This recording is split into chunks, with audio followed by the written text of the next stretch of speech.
Trying to think about how to start this as the federal guy in the room. Todd's got stuffed animals. Cindy's got a merch table. She's got signed posters, 30% off her book back there. I'm from the federal government. I'm here to help. How's it? Yeah, there you go. It's as good as it gets, folks. Look, I've been in the federal government for 25, 26 years, and got a chance to work with Scott. Maybe he's left, Scott McKenna. Incredibly passionate leader, and I think one of the things that he talked about in terms of disruption and what AI is doing is anybody who's been a CIO has lived the life of trying to be at the table, trying to have the discussion about what's right, talking about technology, and we've fought our way to get to that table, and now we're being escorted to the table because of AI. And I think it does offer us an opportunity to have a dialogue that maybe nobody was ready to hear before, but they are now. So before we start, can I just get a show of hands? How many people are in the public sector in the room? Perfect. And how many people in the private sector? All right. So this is a slide I usually start with. This moment in time, geopolitically, technologically, is important. I fixed it for today.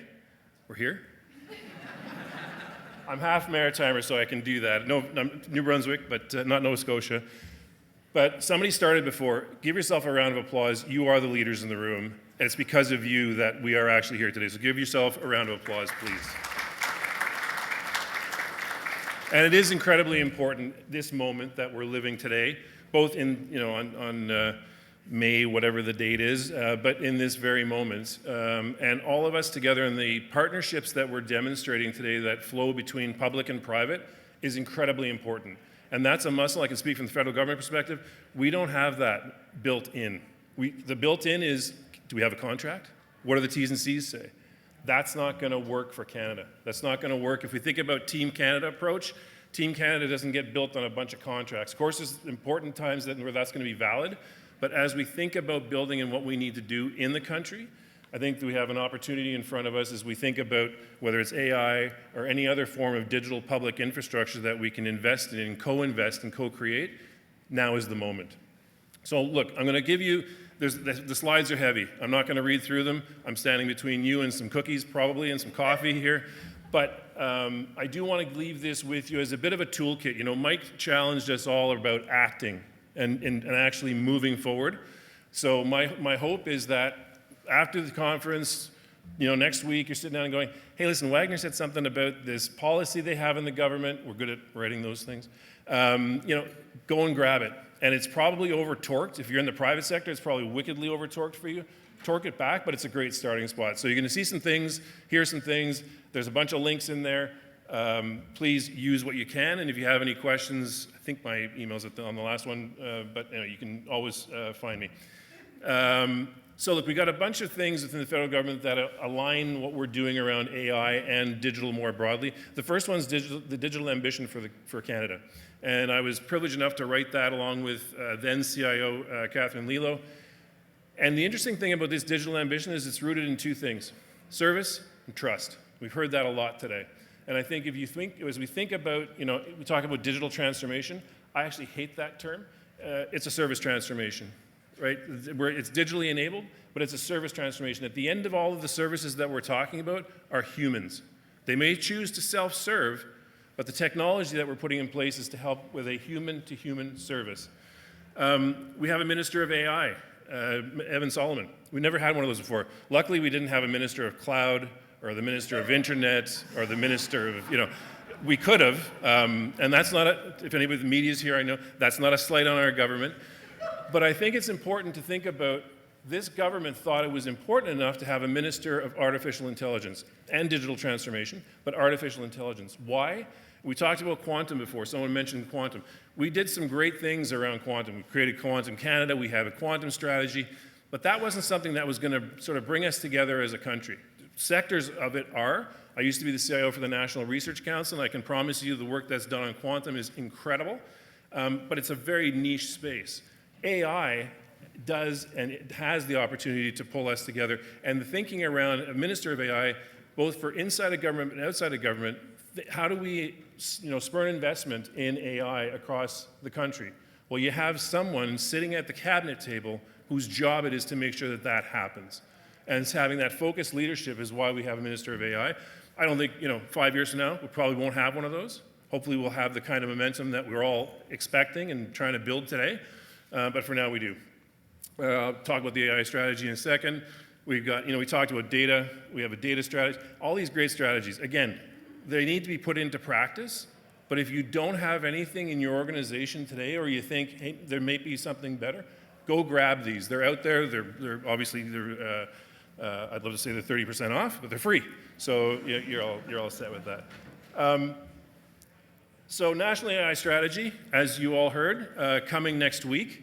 I was hoping actually, so Natasha Clark had asked me to come and give some kind of talk. Hopefully this is sort of in line with what you're hoping for.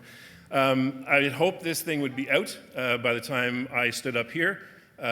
Minister decided to do it next week. So it was either we move this whole event forward a week and a half.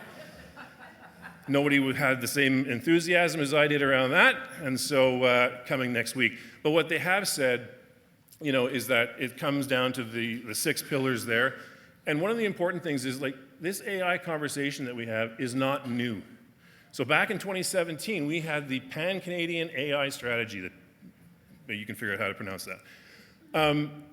We were thinking about it then, and we're thinking a heck of a lot more about it now. But this is not a new conversation.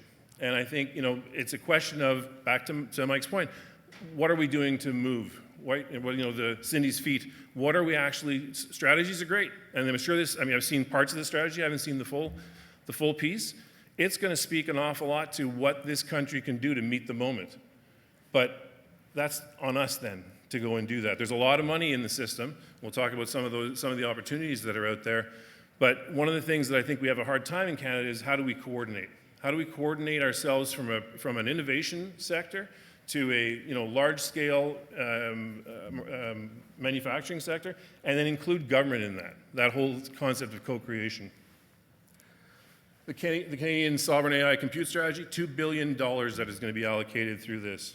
So private sector, supporting private sector investment, building supercomputing infrastructure in the country, and Compute Access Fund. I had the opportunity last week of visiting a couple of companies out in Canada, in Ottawa, near where I live, and they're building incredible infrastructure to support AI and AI data centers in Canada.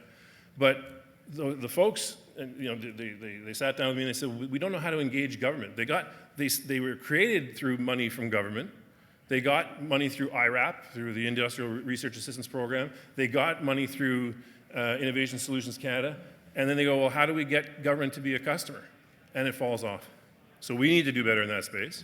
I would say the National Research Council is a great place to actually think about maybe they need a new research center around AI to bring these companies, to bring your companies to bear and say, how do we actually build a sovereign stack? It doesn't have to be all ours, but there's a lot of stuff that's being built in this country that if well coordinated, we can actually be a lead. Well, we are a leader in some spaces, but we can be a leader in the infrastructure space in the world. Okay, pivot a little bit to the federal public service and what we're doing inside. So we have an AI strategy for the public service. Again, go take it, use it. This is relatively brand new, published last year. Hillary mentioned, I hate going after Hillary too, by the way. I had a Trojan horse slide in my deck. I had to quickly pull it out because she's already got it and you're going, wow, he's copying Hillary. That's kind of cheap. So I had to pull that out because I use Trojan horse as a bit of a moniker as well. But one thing that she did say that was really important is treat policy like software. And that's starting to happen in the public service. When I was the deputy CIO for 3 years for the country, and I was pulling out policies that started with the year 19. And so those aren't relevant anymore. And what we're starting to see now is much more, I won't call it agile policy development, but certainly you'll see, if you look at the guide on the use of generative AI, it was issued in the fall of 2023. It was updated in the winter of 2024. It just got updated a couple of weeks ago. That's unheard of in terms of policy in the federal government. 1-2 year cycles, in some cases less than a year cycle. So we're learning, we're getting there. Some of the program policies have to change because, and we'll talk, we'll do some sailing analogies later. I promised that in the little write-up that was for the thing. But the program policies, if you think about the Income Tax Act, there's a lot of people that have their arms around that thing, and they are not going to let anybody change it. And that's a shame for this country. And so we love to compare ourselves to Estonia, 1.6 million people, but still. Denmark, UK, it starts with the policy and the legislation. And so anybody from private sector, public sector, you can try. I've tried a lot from the inside out. From the outside in, that's the pressure that needs to be put on the system around what's changing that's going to make this, not in a moment in time be successful, but actually allow the country to be successful over a period of time, and that's through legislation reform, policy reform, and so forth. Directive on automated decision making, I'll talk a little bit about that. There's a whole slide on it, as well as the algorithmic impact assessment. So those are some of the tools that we have within the federal public service. For any of the private sector folks, put up your hands. This is just to show you the complexity and maybe the doors you need to go knock on to talk to folks about AI in the government of Canada. So around the outside, those are the department names. We have about 160 departments and agencies in the Canadian federal government. It's complex, right? And so when you wonder, how come this doesn't happen? Like when I look at Scott, or I look at Natasha before, Jennifer, who's got an organization that you can do something with. We have to get a whole bunch of people that have very, very separate mandates, different ministers, different goals and outcomes, and try to get them to a common understanding and a common North Star, and hope to heck that the people don't change, because then you're going to reset that whole relationship. But so just a bit of a sense of who's who in AI delivery within the Canadian federal government. Okay, so we have a strategy for the federal public service. Most people in this room would know these, even from just a digital adoption. So human-centered, collaborative, ready, responsible. Like, we're using these words. They're great. We haven't developed services and systems like this before.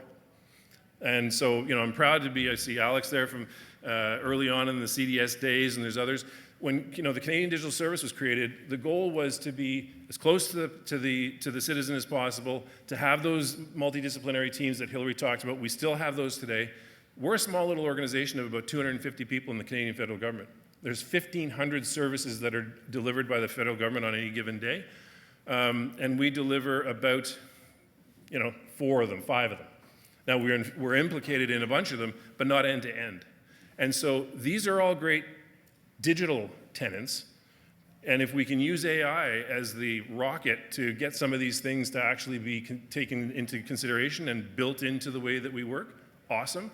But don't think of them as simply AI strategy tenants. And then our priorities, you'll see them there. Again, not going to read them out. But it gives you a sense of how we've structured our thinking around AI within the federal public service. Good news, we have an AI register, and we got about 412 things in there. Bad news, we got about 412 things in there, and it hasn't changed in a little while. Got some examples of different organizations that are doing things with AI. We are good at doing things, the same thing in different organizations over and over again, and that's happening today. I think the only time that we ever had a single system, don't worry, I'm not going to say Phoenix. The only time that we had a single system that we used for the federal government was during COVID. And again, with Catherine and myself, we had a vaccine attestation system within the government of Canada called GC-VATS. We always have to have GC in front of it, so the vaccine attestation system. When the Prime Minister stood up one day and said, all federal public servants will have to prove that they've had their vaccine, and then kind of turned to President of the Treasury Board and said, okay, go make it happen by whatever date it was. And so Catherine put up her hand and said, yeah, well, we'll do that. She came back and told me, well, you're going to do that. And by the time that I started to think about, okay, how are we going to do this? We need to do this once for all public servants, because trying to figure out data, just even the hygiene of who works for who. By the time I started to talk to some of the CIOs, they were building their own tools. They're like, yeah, no, we're halfway there. And it's like, well, wait a minute, that's not going to work. Like, I can't try to integrate, 70 systems, come up with a denominator of how many employees are in the federal public service. You wouldn't believe how hard that was. And then figure out how many more on a daily basis are tracking, because the media is going to want to know this, Prime Minister is going to want to know this, we're going to want to be able to say 72, 84, 100% of the public servants have attested they have their vaccines. So we're not good at doing things sort of once and reusing, and we're seeing it again here with AI. And so we're starting to see some centralization around some of the core AI, some of the core processes and services that we want to actually see leverage AI. We're starting to see those things be centralized. We'll see how that works, but for now, we have a bunch of use cases, and I think getting out there and trying things is good. And when we talk about using AI, I think it was who was it? It's Todd who had the right use case. Like the last piece that the work around Snowflake, the research and analysis, really good. Leveraging AI to do service delivery, it can work. I wouldn't start there. Right? So, okay. So one thing that we've had for an awful long time, and again, we were the first in the world, and a lot of other countries have used this. Came into effect in 2019 is a directive on automated decision making. So if you're going to use systems to make decisions, there's a whole bunch of rules and things that you need to think about in that directive. Go grab it. I think if I'm not mistaken, the title should be the link. And in addition to that, we have an algorithmic impact assessment. Again, first in the world, UN has republished this. It goes through a series of questions and lets you know, based on what you're trying to do you need to have a human in the loop? What kind of algorithmic assessment do you need to do? What kind of analysis and oversight and governance do you need to have on it? So it walks you through. It ain't perfect, folks, but it's better than starting with a blank piece of paper. And so I encourage you in your organizations, again, the link's right on the bottom there, and it is used globally. All right, last piece, and then we'll move to a couple of thoughts that I have, and then off to coffee for you folks. So the responsible use of generative AI just came out again, sort of renewed now, because we used the term generative AI in the past, but it's real for now. So we're obviously using the FASTER principles, which probably a lot of your organizations are using. That one, I think, I would definitely encourage you to take a look at. It was published literally, I think, about a week or two ago, and really does a good job of contextualizing generative AI and thinking about where that can be used within your organizations. Okay, I promised a couple of sailing analogies, and so any sailors in the room before I start this? I always get to know. One. Come on, two. Okay, there we go. So yeah, no, I've been a sailor my whole life. This year's trip is going to be across the Atlantic. From 6 months from now, we're leaving from the Canary Islands and heading down to St. Lucia. And so some of this is, obviously fresh in my mind as I'm thinking about that trip. But and some of these you've heard in different ways, but again, maybe this is the one that you'll remember.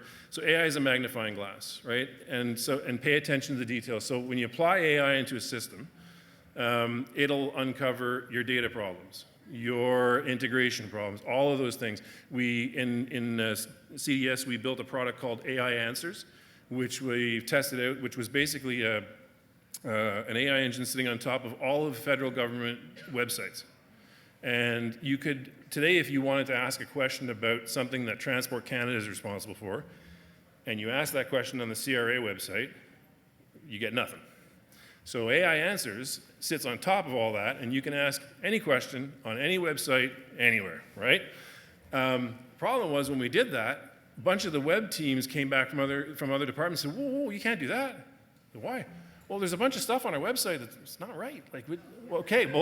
That's not the problem of AI. That sounds like a you problem. So in some ways, it's helpful because it is going to undercut or it will show or uncover the problems that we all know are there, but that are holding us back, and that in many cases, it wasn't the sexy thing to bring up and say, hey, boss, I need X number of dollars to fix this thing.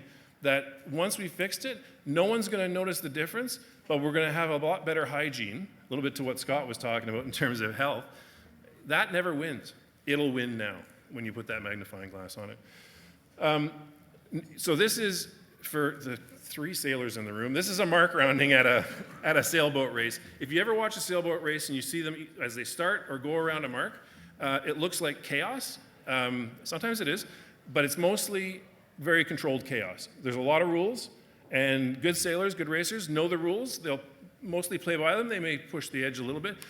But in your world, know the rules, and if you don't have the rules, write the rules. And those tools that I gave you before hopefully help you get to a place where if you don't have them, you can go and write them. Take calculated risks. You don't want to be that guy or that gal, wrong spot to be, for sure.